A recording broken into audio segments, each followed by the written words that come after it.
Welcome to global channel. Jayanti Amirshetti tip and cooking ఛానల్కి స్వాగతం.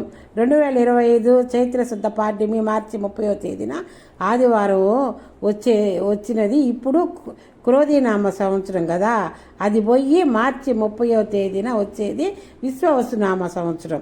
గతంలో విశ్వవసునామ సంవత్సరం 1965-66లో వచ్చినదట.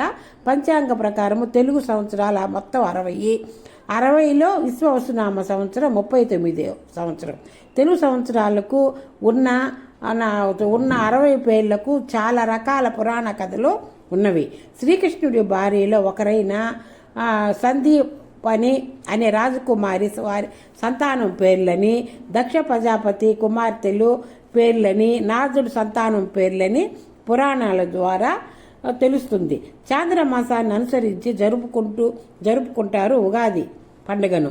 తెలుగు రాష్ట్రాల్లోనే కాదు, భారతదేశం అంతా జరుపుకుంటారు. ఒక్కొక్క ప్రాంతంలో ఒక్కొక్క పేరు. కర్ణాటకలో ఉగాదిని అంటారు, తమిళీయులు పుత్తండు అని, సిక్కులు వైశాఖి అని పిలుస్తారు, మహారాష్ట్రలో గుడి పాడ్వా అని, మలయాళీలో విషు అని, బెంగాలీలో పాయోలా బైసాఖి పేర్లతో తెలుగు కొత్త సంవత్సరాదని పండుగను ఘనంగా జరుపుకుంటారు.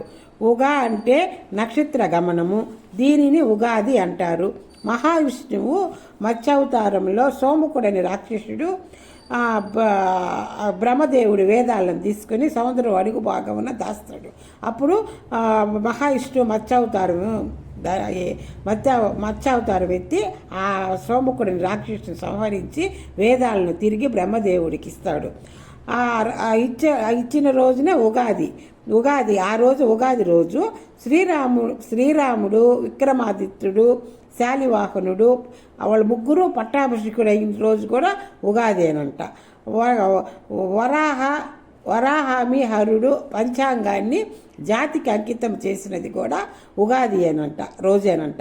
ఈ ఉగాది అందరి జీవితాల్లోనే వెలుగులు నింపాలని, దేశము రాష్ట్రము సుభిక్షముగా ఉండాలని, అందరూ బాగుండాలని, అందులో నేను ఉండాలని ఆశిస్తూ అందరికీ ఈ విశ్వవసునామ ఉగాది శుభాకాంక్షలు తెలుపుతున్నాను.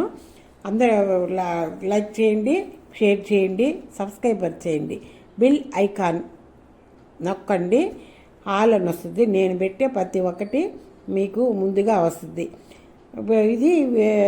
ఈ ఉగాది రోజు మనం వేప పువ్వు ఇవన్నీ చేసుకుంటాం కదా, అన్నీ అందుకు చేదు తీపి పులుపు అన్నీ మంచిది తింటేను ఆ రోజు ఉగాది రోజు.